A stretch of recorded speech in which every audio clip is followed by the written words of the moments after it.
அது வந்து இன்னும் மாறல. நடிக்கணுன்ற ஆசை தான் அதிகமா இருக்கு. ஆனா இருந்தாலும், இந்த புதிய கூத்துகள்னு எழுதி அத வந்து இயக்கம் பண்ணும்போது, அத முழு உருவமா பார்க்குறேன். முழு உருவமா பார்க்கும்போது அந்த கூத்து எப்படி வரணும்? அது யார் யார் எந்தெந்த இடத்துல எப்படி நடிக்கணும்? அவன் என்ன பேசணும்? அவன் எங்க நிக்கணும்? அவன் எந்த மாதிரி ஒரு பாவனையில நின்னா அந்த பொசிஷன் நல்லா இருக்கும்லாம் நான் நினைக்கும்போது, நான் ஒரு வேஷம் போட போயிட்டேன்னா, அந்த வேஷத்துக்கு தான் நான் முக்கியத்துவம் குடுப்பேன். நான் இப்படி மேக்கப் பண்ணிக்கணும், நான் இப்படி ஆடணும். என்னுடைய எண்ணங்கள் பூரா என்னுடைய வேஷத்து மேல மட்டும் தான் ஞாபகம் இருக்கும். மற்ற கதை மேல ஞாபகம் இருக்காது. அதனால இப்ப நான் இயக்கம் பண்ணும்போது நான் வேஷம் ஏத்துக்கக்கூடாது.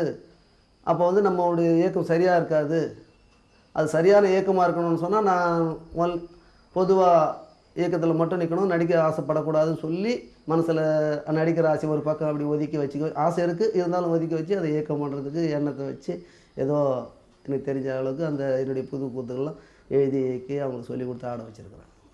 இப்போ இதுக்கு முன்னாடி கூட்டுக்கு இயக்கம் இல்ல. கூத்துக்குன்னு இயக்குனர்னு ஒருத்தர் இல்ல. அதுக்கு பேரு இயக்கம்னு இப்ப பேர் குடுக்குறீங்க.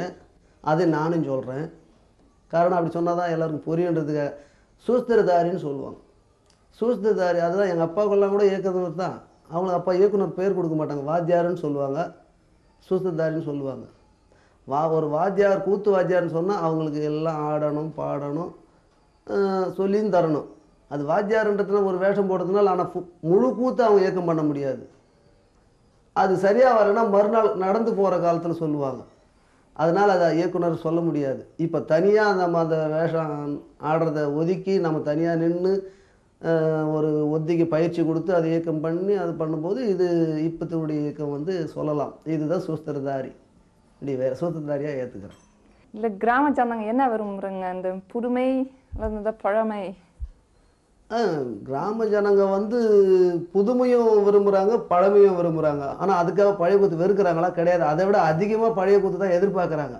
மகாபாரதம், இப்போ ராமாயணம் அது மாதிரி பழைய கதைகளே அதை இன்னும் நல்ல வந்து கவனம் செலுத்தி அது என்னென்ன அதில் இருக்கிற குறைகள் என்ன அதெல்லாம் நம்ம நீக்கி ஒரு பொதுவாக இப்படி பண்ணலாமே, ஏன் இது இப்படி பண்ணணும் அப்படின்றத அதை புகுத்தி அந்த உடைகள் கொஞ்சம் கவனம் செலுத்தி அப்புறம் நடை அதான் உடை நடை எல்லாமே கவனம் செலுத்தி பண்ணும்போது ரொம்ப அதிகமாக வரவேற்பு பழைய கதைக்கும் இருக்குது. அது புதிய கதையாவது ஒரு தடவை பார்த்தோம், சரி பரவாயில்ல நல்லா இருந்ததுங்க அப்படின்னு சொல்லுவாங்க. ஆனால் பழைய கூத்து வந்து இன்னும் அதிகமாக பார்த்து அது இன்னும் கூத்து வைக்கிறதுக்கு இன்னும் ஆவலாகவும் இருக்காங்க. அந்த கம்பெனி ஏன் அப்படியே கட்டக்கூடாது அப்படின்னு கேட்குறாங்க. நிறைய இப்போ உதாரணத்துக்கு பெண்களை வச்சு நான் வில்வெளுப்புன்னு சொல்லி கொடுத்து ஆட வச்சு அந்த கூத்துக்கு ரொம்ப வரவேற்பு இருக்குது. மக்கள் வந்து இன்னும் கேட்டுக்கிட்டு இருக்காங்க, அந்த கம்பெனி இருக்கா, ஏன் கம்பெனி கட்டி நடத்தக்கூடாது, பெண்கள் ஏன் ஆடக்கூடாதுன்னும் போது அது நிறைய ஊரில் எங்களை கேள்வி கேட்டாங்க. பெண் வேஷத்துக்கு ஏன் பெண்களை நீங்கள் போட்டு ஆடக்கூடாது ராஜகோபால் சார், நீங்கள் போடலாமே அப்படின்னு நிறைய பேர் கேட்பாங்க. யார் அதுக்கு துணிஞ்சு வர்றாங்க? யார் ஆடுறாங்க? இல்லையே. பெண்கள் ஆடுவதற்கு கிராம சமுதாயத்தில் ஆதாரம் இருக்குதா? பெண்கள் ஆடுறதுக்கு கிராமத்தில் ரொம்ப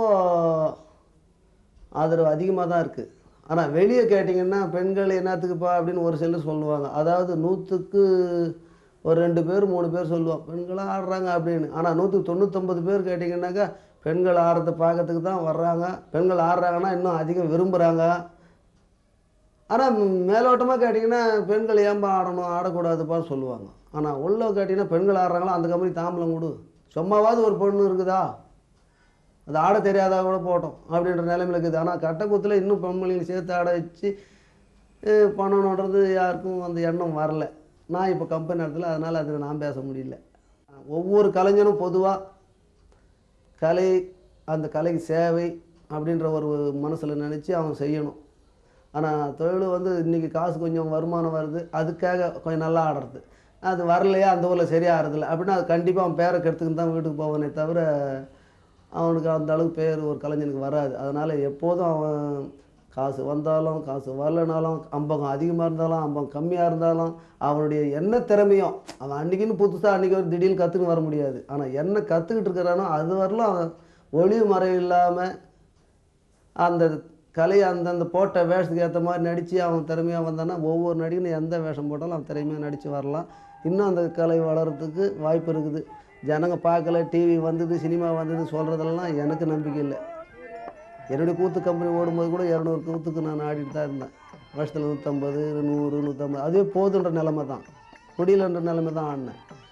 கூத்து இல்லையே சும்மா இருக்கிற மாதிரி வருத்தத்தில் இல்லை நான். கூத்து எனக்கு போதும் இதுவே அப்படின்ற நிலைமையில் தான் ஆடிட்டு இருந்தேன்.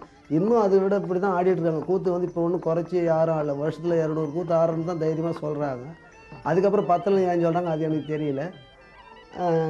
இன்னும் வளரணும். அதுக்கேற்ற மாதிரி கூத்து அவங்க இன்னும் அது கொஞ்சம் கவனம் செலுத்தி நல்லா செஞ்சாங்கன்னா நல்லா இருக்கும்னு என்னுடைய ஆசை.